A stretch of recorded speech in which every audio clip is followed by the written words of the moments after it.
इस क्षेत्र में जो हमारे प्रोजेक्ट की फिलॉसफी है वो लोगों तक अच्छे ढंग से नहीं पहुंची है। थोड़ा सा हमें ये अंडरस्टैंड करने की आवश्यकता है कि ये वन विभाग का प्रोजेक्ट है और वन विभाग का प्रोजेक्ट मुझे याद है 3-4 साल पहले मैं मंडप आपके यहाँ आया था तो मैंने तब भी कहा था कि जो इंटरनेशनल डोनर एजेंसीज होती हैं वो अलग अलग विषयों को लेके अलग अलग तरह से फंडिंग करती हैं। तो हिमाचल प्रदेश के अंदर जापान के माध्यम से लगभग 800 करोड़ रुपए का प्रोजेक्ट जो है वो फॉरेस्ट्री का प्रोजेक्ट चला हुआ है। तो थोड़ा सा हमें ये एक अंडरस्टैंड करने की आवश्यकता है कि ये ग्रामीण विकास का प्रोजेक्ट नहीं है, ये बेसिकली वानिकी का प्रोजेक्ट है।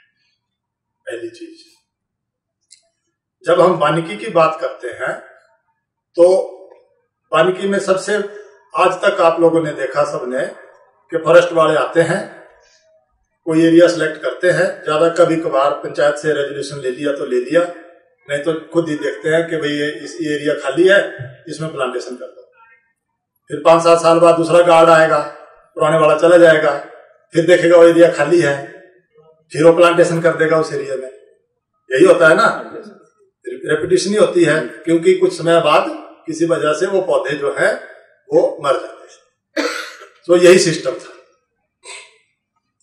और मैं ये थोड़ा सा आप लोगों से साझा करना चाहता हूं कि कभी आप लोगों ने ये महसूस किया कि ये पौधे फेल क्यों हुए, और अगर फेल हुए तो उसका हानि नुकसान किसको हुआ? क्या उस वन रक्षक को हुआ? उसको तो सरकार ने 58 साल तक बना लिया अपना कर्म, उसको तो तनख्वाह मिल रही है। नुकसान किसको हुआ? गाँव। सेकंड चीज, नुकसान किसने किया?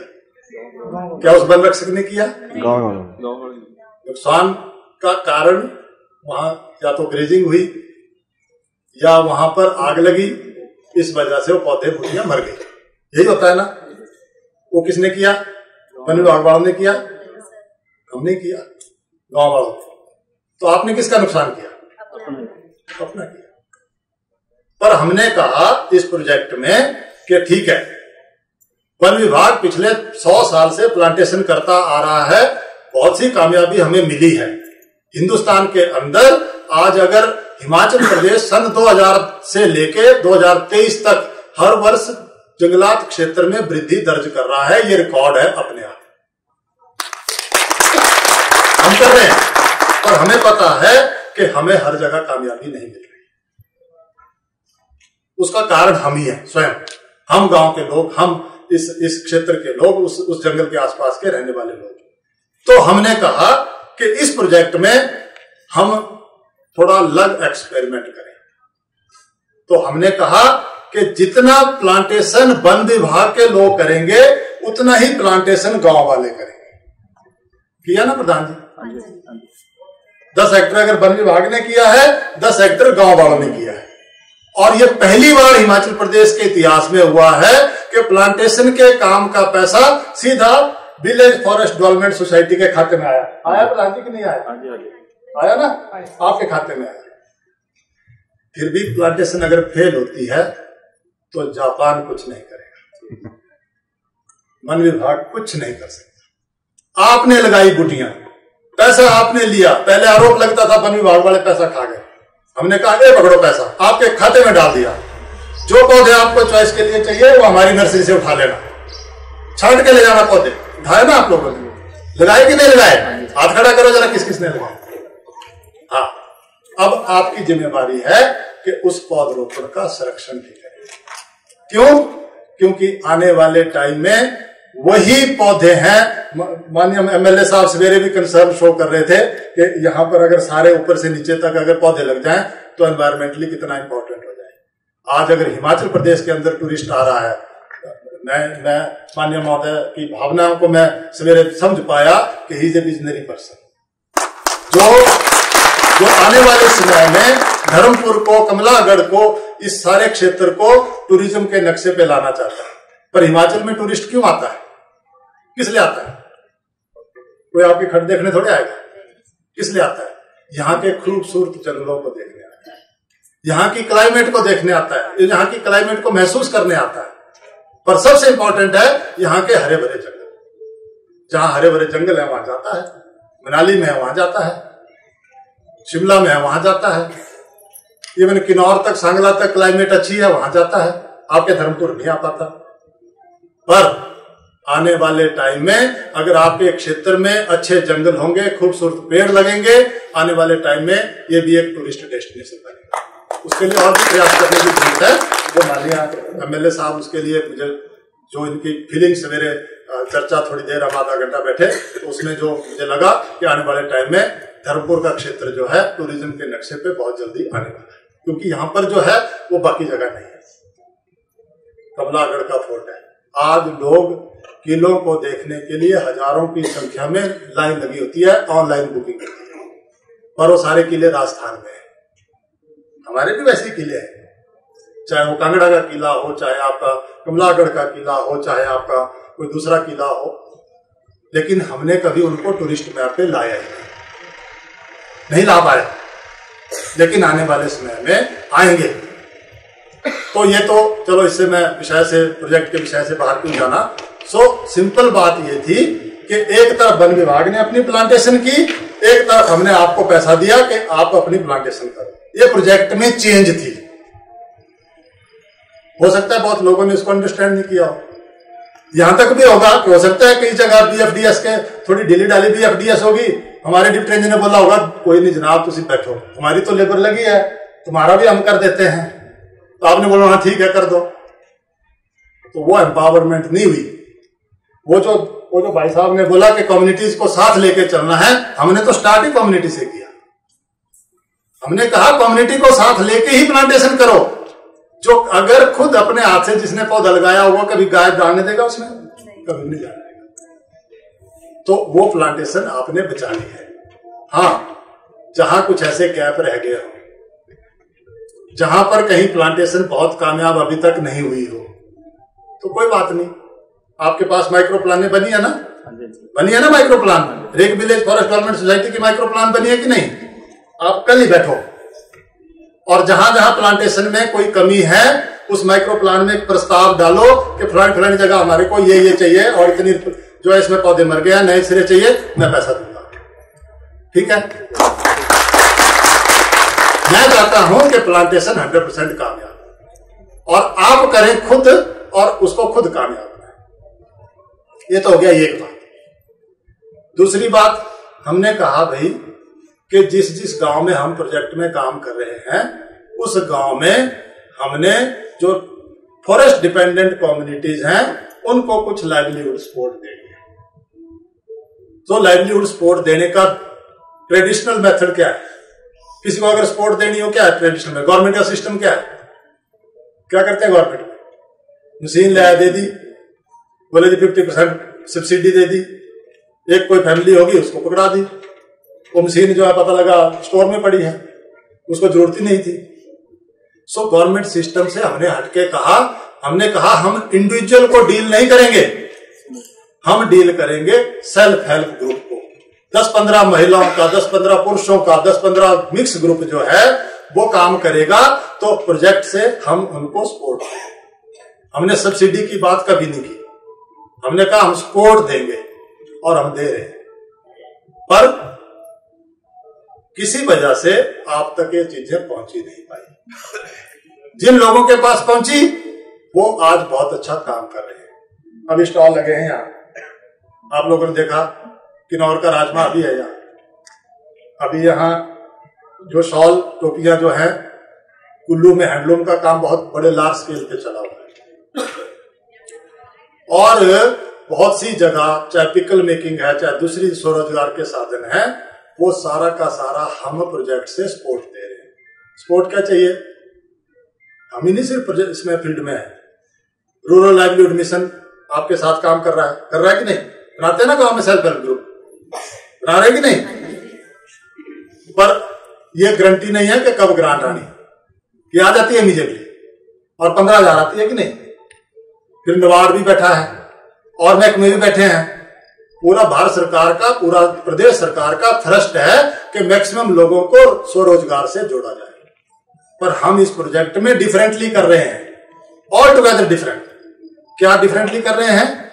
हमने कहा कि अगर हमने अपने गांव की महिला को, गांव के बेरोजगार नौजवान को अगर सशक्त करना है तो सबसे पहले उसका स्किल अपग्रेडेशन होना चाहिए। हमने कहा ट्रेनिंग हम प्रोजेक्ट से देंगे और फ्री ऑफ कॉस्ट देंगे।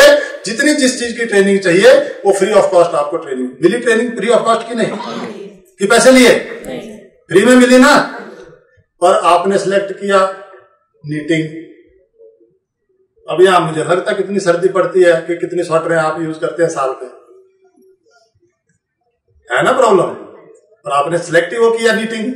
नीटिंग की आपको ट्रेनिंग दे गया, नीटिंग की आपको मशीन भी दे देंगे। फिर कुंवारी लड़की होगी तो दहेज में मशीन भी चली जाएगी साथ अगले घर को, है ना, क्योंकि आपने सिलेक्ट किया नीटिंग। समझ रहे ना। पर अगर ऐसा कुछ हो गया है और आपको आइडिया नहीं था कि क्या होना चाहिए, क्योंकि बहुत बार गांव में लोग बहुत बड़ा नहीं सोच पाते। हमारा प्रोजेक्ट जो है वो बड़ा सोचने के लिए था। तो हम आपको दूसरी अपॉर्चुनिटी दे रहे हैं कि हमारे स्टाफ के साथ मिलके आप अपनी बिजनेस प्लान रिवाइज करो, 1-2 आइटमें और डाल दो उसमें, उसकी भी मैं ट्रेनिंग दिला दूं फ्री ऑफ कुछ करो। अभी मैं आपको थोड़ा डाटा बताना चाहता हूं, माननीय मुख्य अतिथि महोदय के लिए भी लाना चाहता हूं। पिछले 1.5 साल से आपकी की तरह सेल्फ हेल्प ग्रुप जो है हिमाचल प्रदेश के विभिन्न भागों में हमारे काम कर रहे हैं। 900 ग्रुपों के साथ हम काम कर रहे हैं। उनमें से लगभग 300 ग्रुप ही सिर्फ अभी प्रोडक्शन लेवल पे आए और पिछले 1.5 वर्ष में 1,25,00,000 की सेल जो है पिछले 1.5 साल में रजिस्टर हो चुकी है। और आज हम इस स्थिति में हैं, बड़ी जल्दी हमारे को कंपनी बनानी पड़ेगी ताकि हर एक सेल्फ हेल्प ग्रुप के प्रोडक्ट के लिए मार्केटिंग उपलब्ध करा सके। इतने लेवल की प्रोडक्शन हो रही है। हम चाहते हैं कि वो जो 1,25,00,000 की सेल साल की हो रही है उसको हम 25 करोड़ पहुंचाएं। और वो हम नहीं पहुंचाएंगे, वो आप लोग पहुंचाएंगे, जो महिला शक्ति बैठी है, जो पुरुष बैठे हैं, उनके माध्यम से। अभी आपके पड़ोस में कठोगढ़ गांव है, यहाँ 1 घंटे का रास्ता है ना। वहां पर जब मुझे याद है 3 साल पहले 7-8 फौजियों का एक ग्रुप आया। उन्होंने कहा, पुरुषों का ग्रुप था प्योर, उन्होंने कहा मशरूम का काम करना चाहते हैं। आज आपके बीच में मशरूम की बात हुई, उन्होंने कहा हम करना चाहते हैं। मैंने कहा वहां होता नहीं मशरूम, पैसे बर्बाद होने, हमारे पैसा भी ये होना।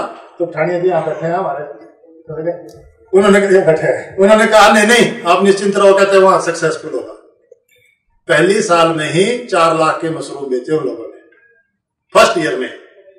फिर उनका प्रधान का मेरे को फोन आया, बोले सर ये जो मशरूम के बैग मिलते हैं इसमें सब्सिडी उन लोगों को मिलती है जिनके पास सर्टिफिकेट होता है, जिनके पास सर्टिफिकेट नहीं होता उनके पूरी कॉस्ट लेते हैं वो। तो मैंने कहा इसमें करना क्या? बोले हमारे को एक एडवांस ट्रेनिंग दिला दो, उसका सर्टिफिकेट मिल जाएगा तो हमारे को 50% पे वो मशरूम उपलब्ध हो जाएगी। हमने कहा सोलन में इमीडिएटली कॉन्टेक्ट किया, हमने सबको ट्रेनिंग दे दी। उनके पास सर्टिफिकेट आ गया। अब जहां से भी वो खरीदना चाहते हैं उनको 50% सब्सिडी पे वो मशरूम के बैग मिलते हैं, उनकी इनकम डबल होगी। ये नहीं रुकी बात अभी, क्योंकि वो बहुत अच्छा काम करने लगे हैं वो ग्रुप। अभी हमने 3 दिन पहले ही 22 लाख का क्लस्टर लेवल का मशरूम का सेंटर वहां पर कठोगढ़ में दे। मैंने कहा सब इकट्ठे मिलके मशरूम की खेती करो और खूब मार्केटिंग करो। आपके यहाँ करोड़ों रुपए का ये वाला है, पता नहीं कौन सा है, अच्छा वो आगे को है। आपके यहाँ तो ऑलरेडी सेंटर बना हुआ है, पर करना तो आपको पड़ेगा। आपके आगे थाली रख सकते हैं, खाना तो है कि नहीं। तो माननीय जो हमारे माननीय विधायक जी हैं, अगर ये सोच जो इन्होंने आप लोगों के प्रति रखी है, पर वो तभी फलीभूत होगी जब आप लोग आगे हैं। ये प्रोजेक्ट का हमारा कंसेप्ट है, हम आपके पीछे खड़े हैं।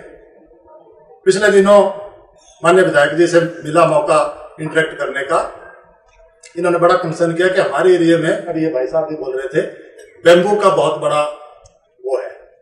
और बहुत से हम जानते हैं, मैं अभी मंडी का ही रहने वाला हूं, हम जानते हैं कि बहुत ही ट्रेडिशनल फैमिलीज हैं जो सिर्फ बेम्बू का ही काम करती है, बांस का काम करती है कि नहीं, और हम घरों में अलग अलग बांस किस्म के अलग अलग किस्म के वो चीजें बनाते हैं।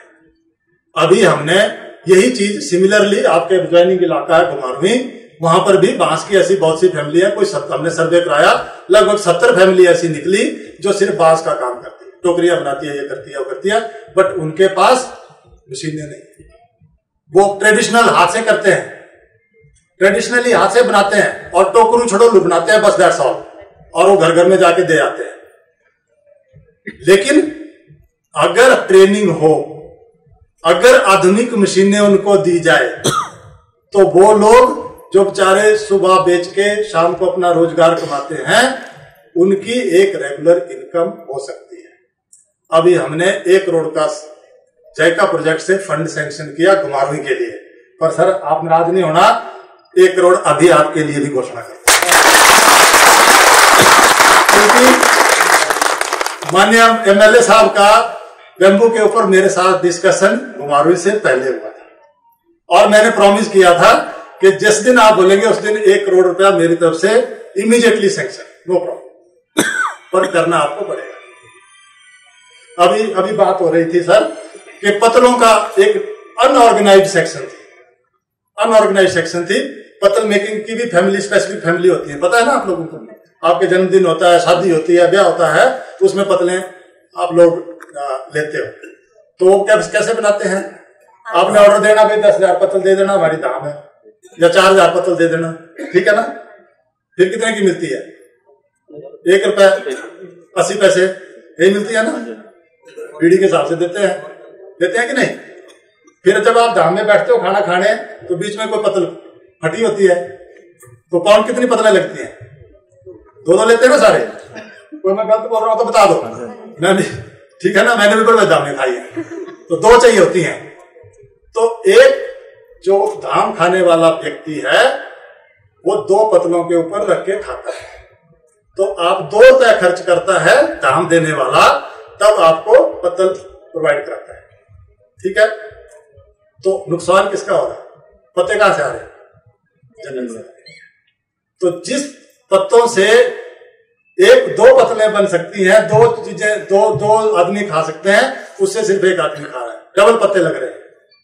हमने कहा इस सिस्टम को चेंज करो, इन लोगों को ऑर्गेनाइज करो, और हमने वो पतलें जो हैं मशीनें देके गोल पतलें बनाना स्टार्ट किया। आपने देखा होगा वहां इसमें 4 रुपए की पतल है, और उसका लाभ क्या है, उसको क्या लाभ हुआ पतल वाले को, 2 रुपए, इसका जो 1 रुपए की पतल बेचता था उसको सीधे 4 रुपए पे ले गया, 4 गुना उसकी इनकम हो गई, पहली चीज। दूसरी चीज, जब पुरानी पतलें जो हो, अगर मान लो आपने घर में रखी हैं, 15 दिन बाद देखेंगे तो काली हो जाएगी, होती थी कि नहीं, तो फेंक देते थे आप, अगला जन्मदिन आना तो नई पतले मंगवानी, अगली शादी आनी नई पतले मंगवानी। ये जो पतले हम कंप्रेस करके बना रहे हैं, इसको आप 1 साल तक रखो, ये खराब नहीं होगी, वैल्यू एडिशन कर दिया। और यहीं तक बात सीमित नहीं हुई, हमने कहा कि तुम अभी जो ये जो पतले बनाने वाले थे वो साल में हार्डली 50 दिन काम करते थे, 365 दिनों में, क्योंकि शादी ब्याह आने तभी बननी, पहले बना के रख नहीं सकते क्योंकि खराब होगी, किसी का जन्मदिन आएगा आप ऑर्डर करेंगे तब बनाएंगे, 50 दिन से ज्यादा वो रोजगार उनको नहीं मिलता। हमने कहा तुम 365 दिन पतलें बनाओ, आपकी पतले हम पूरे हिंदुस्तान में पहुंचाएंगे, और हमने शुरू कर दिया होगा। 365 दिन का रोजगार हम उनको दे रहे हैं। यही समाप्त नहीं हुई बात, हमने कहा कि अगर ऐसे चलता रहा और ऐसे लोग लार्ज स्केल पे पतलें बनाते रहे, कंप्रेस्ड पतलें, तो जंगल में टावर ही खत्म हो जाएंगे, होना ना ऐसा, बिजनेस ही हो जाना फिर क्या की पतलें। हमने कहा ऐसे नहीं चलना था। हमने अपनी नर्सरी में 50,000 पौधे सुंदरनगर में रेज किए, और हमने कहा इन लोगों को सबको पौधे बांटो फ्री में प्रोजेक्ट की तरफ से, ताकि अपनी घासनी में, अपने जंगलों में पौधे लगाएं, और ये जो टावर की बेल होती है 3-4 साल में पत्ते लगना शुरू हो जाते हैं पतल बनाने के होते हैं ना। हमने बोला 50,000 पौधे रेज करो, हर साल हम 50,000 पौधे रेज करके जंगलों में दे रहे हैं, तो लगाने स्टार्ट कर दिए लोग। थोड़ा सा प्रोजेक्ट का कंसेप्ट समझने की आवश्यकता है। ये आप लोग सब कर सकते हैं। थोड़ा सा मुझे प्रसन्नता खुशी होती है, पिछले 3-4 साल से जब मैं इस प्रोजेक्ट से जुड़ा हूं, तो हमने जब शुरू किया तो लोगों का माइंड सेट यही होता है कि प्रोजेक्ट आया, सब्सिडी लाएगा, कुछ काम कराएगा, कुछ ये कराएगा, फिर वो प्रोजेक्ट चला जाएगा, अधिकारी रिटायर हो जाएंगे, है ना, या अधिकारी ट्रांसफर हो जाएंगे, प्रोजेक्ट आया गया हो गया। आज तक बहुत से प्रोजेक्ट आए, बहुत से प्रोजेक्ट ऐसे ही गए। पर इस प्रोजेक्ट में हम चाहते हैं कि लंबे समय तक आप लोग इस प्रोजेक्ट को याद रखें, इस दिशा में हम काम करें। तो पहला हमने कहा आपको फ्री में ट्रेनिंग देंगे, जिस चीज की ट्रेनिंग देंगे चाहिए, चाहे वो धर्मपुर में उपलब्ध है, चाहे मंडी में उपलब्ध है, चाहे शिमला में उपलब्ध है, चाहे पुणे में उपलब्ध है, दुनिया के किसी कोने में उपलब्ध है, दुनिया नहीं, हिंदुस्तान के किसी कोने में उपलब्ध है, वो आपको देंगे। दुनिया गड़बड़ हो जाएगी, ठीक है, वो देंगे फ्री ऑफ कॉस्ट। आना जाना रहना खाना पीना सब फ्री, कोई पैसा नहीं आपसे लिया होगा ट्रेनिंग। फिर हमने कहा दूसरी रिक्वायरमेंट होती है स्किल अपग्रेडेशन के बाद कि उनको मशीनरी मिले। मशीन चाहिए होती है ना, तभी कर पाओगे, कुछ ऐसे थोड़े कर पाओगे। तो हमने कहा 25% आप डालो और 75% प्रोजेक्ट की तरफ से हमारा योगदान होगा। आप जो मशीन आपको चाहिए ले लो। उसमें बड़ी प्रॉब्लम हो रही थी। प्रॉब्लम क्या थी? गवर्नमेंट के रूल। हमने कहा जी 1 लाख 2 लाख की मशीन है जी, बोले 2 लाख की डीएफओ साहब टेंडर करेंगे। डीएफओ साहब टेंडर कर रहे हैं, 6 महीने टेंडर नहीं हो रहा। फिर टेंडर किया तो पता लगा कोई अहमदाबाद की फर्म आ गई टेंडर में, तो वो टेंडर में जो है डीएफओ साहब ने ऑनलाइन पैसे जमा कराया। फिर अहमदाबाद की फर्म ने मशीन भेजी, मशीन गांव तक किसी तरीके से पहुंची।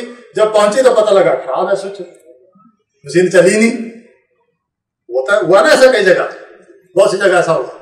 हमने कहा बंद करो सिस्टम। हमने कहा पैसा सेल्फ हेल्प ग्रुप के खाते में डालो और सेल्फ हेल्प ग्रुप की महिलाएं, एक वहां का प्रधान जो ये DFDS का प्रधान जी हैं और एक हमारा स्टाफ ले लेना और जाके नियरेस्ट बाजार से खरीदो, खुद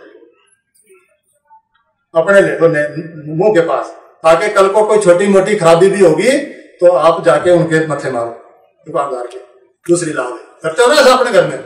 हमने वही सिस्टम कर दिया। हमने अथॉराइज कर दिया कि कोई टेंडर नहीं होना, चल रहा है काम, अब सक्सेसफुल हो गया। सारे प्रोजेक्ट यहां छोड़ देते, ट्रेनिंग भी दे दी, कईयों ने मशीनें दे दी, जय। हमने कहा नहीं, इस प्रोजेक्ट में ये शुरुआत हुई, एंड नहीं हुआ, ये शुरुआत हुई। हमने कहा जो आप प्रोडक्ट बनाओगे उसकी मार्केटिंग का जिम्मा प्रोजेक्ट का। जितना आप प्रोडक्ट बनाओगे सारी की सारी मार्केटिंग हमारी जिम्मेदारी है। और बड़ी जल्दी हम लोग सर आपके शुभकामनाओं से हिमाचल लेवल पे एक कंपनी का गठन कर रहे हैं। जितने आप, अभी घी वाली महिला थी वहां, मैं पूछा भाई क्या रेट, और ऐसे पी मार्का के डब्बे में आपने डाल दिया, कैसे घी पता लगेगा कि प्योर है कि खराब है। जितने भी प्रोडक्ट होंगे हमने उनका स्पेसिफिक इंस्टीट्यूट से दिल्ली से उसकी डिटेलिंग कराई, उसके न्यूट्रिएंट्स सारे एनालाइज कराए।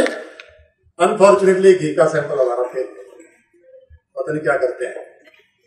अगर आपका घी प्योर होगा 700 रुपए किलो नहीं मैडम, 1400 रुपए किलो हम बेचेंगे। हाँ, आपको कुछ करने की जरूरत नहीं है। आपके घर से जो है घी उठा के जाएगा, पैकिंग हम करेंगे, ब्रांडिंग हम करेंगे, मार्केट में 1400 रुपए में बिका देंगे, हाथों हाथ बिकेगा, चिंता नहीं करेंगे। और प्योरिटी चाहिए। अगर उसमें कहीं थोड़ी बहुत क्या बोलते हो कुछ मिला दिया तब भी गड़बड़ हो जाना, क्योंकि फिर हमारी भी क्रेडिबिलिटी दांव पे, आपकी भी क्रेडिबिलिटी दांव पे। तो हम लोगों के बीच में काम कर रहे हैं। जिन लोगों ने हमारे को एक्सेप्ट किया, हमारे काम को एक्सेप्ट किया, तो आज हम कहीं से कहीं पहुंच गए। पिछले दिनों अचानक मेरे को फोन आया कि श्रीलंका से जेंडर एक्सपर्ट जो है वो हिमाचल आना चाहती है, जयका की। हमने कहा भाई अब है फंडिंग एजेंसी है, पैसा दे रहे हैं तो सेलेक्ट करना पड़ेगा। हमने कहा भाई भेज दो। तो बोले जी कांगड़ा में एयरपोर्ट है तो कांगड़ा में लैंड करेगी, 3-4 दिन जो है उसके आसपास के एरिया आपने दिखा देना। कुछ क्लू नहीं, कोई पता नहीं हमें। जब वो मुहतरमा वहां लैंड की, एक जायका इंडिया से महिला आई, 2 महिलाएं आई, उन्होंने मेरे को बताया। मैंने बोला आने का पर्पस, बोले जी आपके प्रोजेक्ट की धूम दिल्ली तक थी, दिल्ली से जापान तक पहुंची और जापान से श्रीलंका को डायरेक्शन आई कि अगर आपने विमेन एम्पावरमेंट देखनी है तो हिमाचल प्रदेश के अंदर जाइए। तो तालियां मत बजाओ, खासतौर पे महिला, क्योंकि यहां नहीं हुई, यहां नहीं हुई,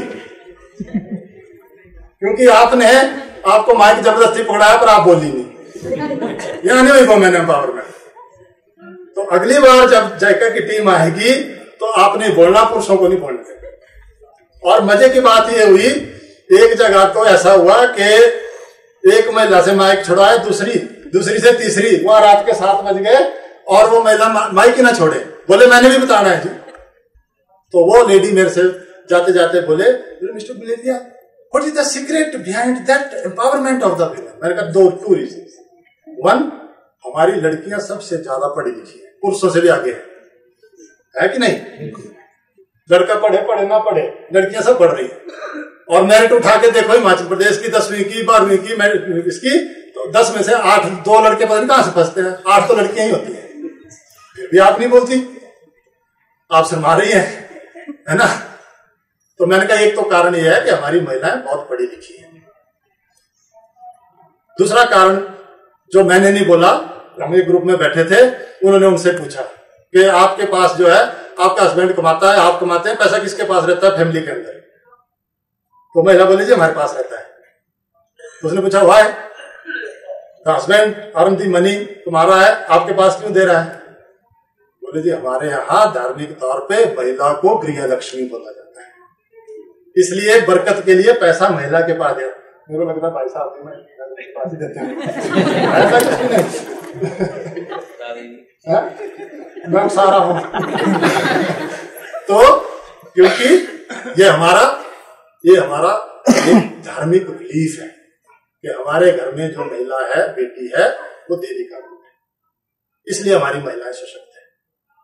और हमारे प्रोजेक्ट भी आप लोगों के आशीर्वाद से धूम श्रीलंका तक पहुंची, वर्ल्ड वाइड जहां जायका के प्रोग्राम है वहां चली है। और उन लोगों ने जो जब वो वापस गए, दे प्रॉमिस्ड मी कि जून में हम श्रीलंका की महिलाओं और डेलीगेशन लेके आएंगे और हिमाचल की महिलाओं से मिलाएंगे। तो मैंने कहा हमारे को भी मौका दो, हमारी महिलाओं को भी श्रीलंका ले जाओ। तो बोले वो भी करेंगे।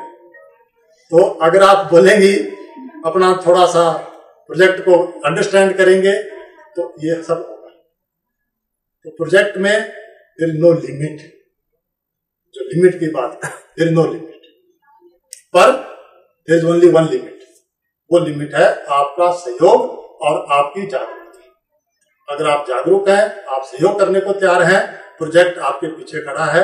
माननीय विधायक महोदय की जो आपके प्रति सोच है, उसको फलीभूत करने के लिए हम आपके साथ खड़े हैं। इसमें कोई किसी को कोई संशय नहीं होना चाहिए। सो आप लोगों ने मेरी बात सुनी।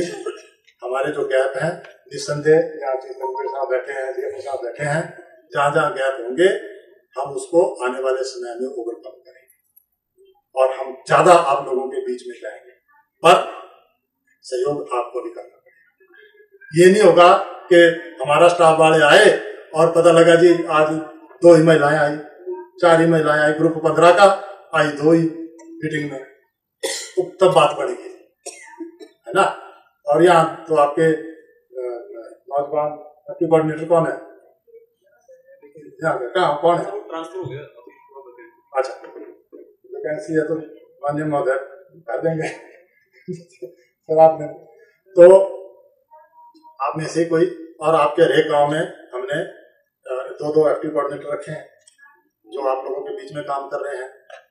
और पैसा जैसे भाई साहब ने बोला 1 लाख रुपया हमने हरेक सेल्फ हेल्प ग्रुप को रिवॉल्विंग फंड दिया है, वो आपका पैसा है, उसको यूज करो, लोनिंग इंटर लोनिंग के लिए यूज करो, अपने रॉ मटेरियल खरीदने के लिए यूज करो। और बहुतों को पता ही नहीं है। चली जाए, मैंने खुद अपने खेतों में एग्रीकल्चर वालों को पैसा देके 80-20 में तार बंदी कराई। आप भी कराओ, इससे ज्यादा सब्सिडी क्या मिलनी? 20% जमा कराओ, 80% एग्रीकल्चर वाले दे रहे हैं। है कोई एग्रीकल्चर वाले? थोड़ा जागरूक होना चाहिए। हम आपको उनसे भी मिला देंगे। मैंने खुद अपने खेतों में कराई। फिर आपने बोला सूर की समस्या है, आपने कहा हल्दी, कोई सूर नहीं आएगा, कोई बंदर नहीं आएगा। जो जगह आपने छोड़ दी हुई है, बेकार छोड़ दी हुई है, उसमें हल्दी लगाओ। जितने क्विंटल आप 1000 क्विंटल हल्दी पैदा करो, हम उसको सारी की सारी खरीदेंगे, आपको घर में आके पैसा दे जाएंगे, ट्रक भर भर के हम ले जाएंगे, उसको प्रोसेस करेंगे, मार्केट में बेचेंगे। हमारी हल्दी प्योर है। बाजार में जो हल्दी आ रही है उसमें मक्की का आटा, बेसन मिला हुआ है, करा लो केमिकल एनालिसिस, चाहे जो मर्जी ब्रांड हो। मैंने बोला मैंने अपने घर के लिए भी ले जाना है 1 पैकेट किलो भर, प्योर हल्दी है ना। और वो वैरायटी दे रहे हैं हम सब्सिडी में, आप लोगों को सब्सिडी में योगदान से, जो 3 साल के बजाय 1 साल में फसल तैयार हो। जितनी आप हल्दी उगा सकते हो उन खेतों में जहां शोर आते हैं, बंदर आते हैं, आपने खाली छोड़ दिए हैं, वहां हल्दी बीज दो। जितनी होगी सारी की सारी हम खरीदेंगे। रेट बड़ा कम दे रहे हैं है जी, जो हल्दी बीज रहे हैं ना सर, हाँ, इसका रेट बड़ा कम दिया जा रहा है, 10 और 15 रुपए किलो दिया जा रहा है। 15 रुपए किलो किसको जो ले रहे हैं, खरीद रहे हैं, हम खरीद रहे हैं जो नहीं, कस्टमर दूसरे भी खरीद रहे हैं, कोई लोग 15 और 20 से ऊपर जाए नहीं रहे। तो वो तो गड़बड़ है, हम नहीं खरीदेंगे, हम उस रेट में खरीदेंगे जो जेन्युइन रेट होगा।